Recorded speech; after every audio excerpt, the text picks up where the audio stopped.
నిన్న మా marriage day అయింది. అంటే సిక్స్త్ రోజనమాట. ఈ మ్యారేజ్ డే అందరు ఎట్లా సెలబ్రేట్ చేసుకుంటారో కానీ నాకైతే ఎప్పట్లానే ఉంటదనమాట. రోజు ఎట్లుంటదో అట్లనే ఉంటది. ఇంట్లో పనులు చేసుకోవడము అట్లనే సేమ్ ఎట్లా నా రొటీన్ ఉంటదో అట్లనే ఉంటది.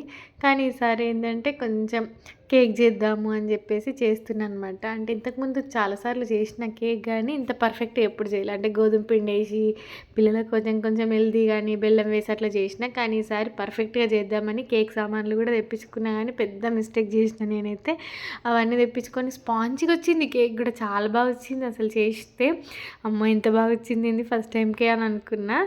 ఇక విప్పింగ్ క్రీమ్ మాకు ఇక్కడ దొరకదనమాట. అందుకని విప్పింగ్ పౌడర్ తెప్పించుకున్నా. నా దగ్గర విస్కర్ కూడా లేదు.